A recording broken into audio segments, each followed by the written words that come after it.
Joining us now live from Boston is Nicholas Burns, professor of the practice of diplomacy and international politics at the Harvard Kennedy School. Thank you very much, sir, for joining us here on Al Jazeera. Ambassador, we could start first with your reaction to the events on Tuesday, the storming of the U.S. Embassy in Cairo and the Libyan consulate, and the killing of Ambassador Chris Stevens and 3 other Americans.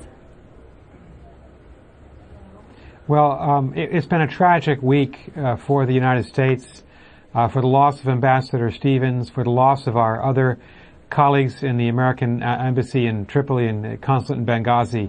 It's very shocking for Americans to see these images and to know that that our embassies have been attacked.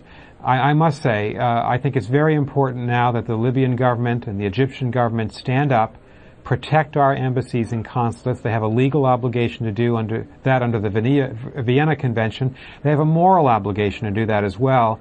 And we hope very much that these governments will have the fortitude, the strength, the courage to stand up against violent extremism, because that's a threat to their own societies, not just a threat to foreign embassies and foreign consulates. I would also say this.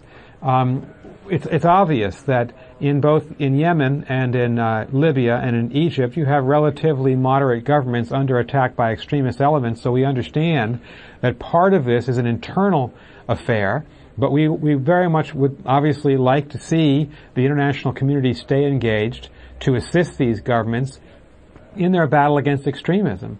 In the case of Egypt, I think Americans want to see from President Mohamed Morsi a statement of regret and of apology for the fact that demonstrators were able to get inside the American embassy and to ransack the embassy, and a resolve that it will not happen again. We haven't seen the kind of statements from the Egyptian government that we've certainly seen from the Libyan government.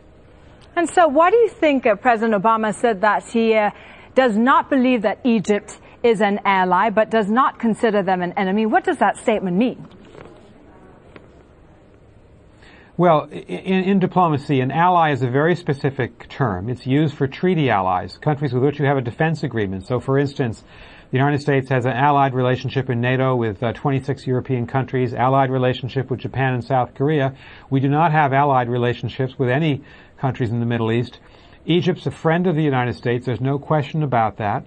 Egypt and the United States have a lot, I think, common interests that they can pursue, but there are also differences between the new government and Washington. I think, obviously, that we ought to try to minimize the differences between us, resolve those that do exist. But if that's a two-way street, and in my view, President Obama has been a very good friend to Egypt. We're about to have a debt relief agreement where Washington would relieve a significant amount of debt that the Egyptian government will now not have to repay. The United States is a major contributor of economic and military assistance to Egypt.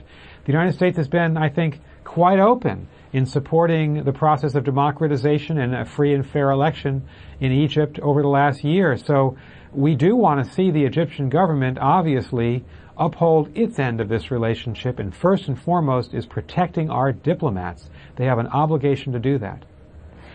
Now, sir, there's obviously discord between the two nations. The dispute has even spilled over to Twitter. I'm going to read a couple of them, if you'll bear with me, where the U.S. Embassy in Cairo and the Muslim Brotherhood sparred on Thursday. It started when the Muslim Brotherhood's official account tweeted, "We are relieved that none of the U.S. Embassy Cairo staff were harmed and hope U.S.-Egyptian relations will sustain turbulence of Tuesday's events." The embassy replied to the Brotherhood, "Thanks, by the way, have you checked out your own Arabic feeds? I hope you read or know that we read those too." Not understanding the reference, the Brotherhood shot back, "We understand you're under a lot of stress, but it will be more helpful if you point out exactly the Arabic feed of concerns." It looks like the Egyptians might be saying different things in Arabic and English. Is this normal in the world of politics and diplomacy?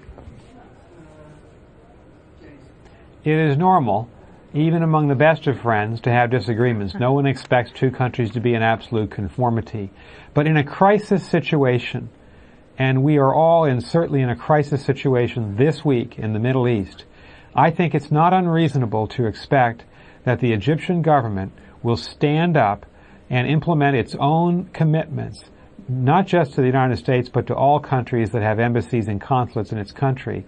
The Egyptian military is certainly strong enough to resist violent protesters who would break into a foreign country's embassy. The United States has an obligation in our own country to protect the Egyptian embassy in Washington and its consulates around our large country, and we do that. We uphold that obligation we have to Egypt. So I don't think it's unreasonable for us to ask that our diplomats be secure. We lost 4 of our diplomats in Libya this week. The Libyan government came out, the head of state, with a very strong, clear, unequivocal statement of regret, of apology, and of affirming to us that they would indeed protect our diplomatic establishments. So this is a basic element of diplomacy, and I think that all countries in a situation that we find ourselves in would act in the same way that we have acted, asking for support and protection. Now, so people are protesting against the United States. The U.S. government has had nothing to do with the film in question. Have you anything to say to the protesters? Well, all I would say is that I've followed this controversy quite closely, and of course, the United States government has nothing to do with this hateful film made in the United States. It is not a product of the United States. I would also say that nothing justifies violence. There is no justification for groups of people in Egypt or in Libya or in Yemen to engage in violent acts against the United States or any other country or against their own citizens. This is elementary, and I'm well aware because I've lived in Egypt and I've worked in the American Embassy in Cairo in the past, a long time ago.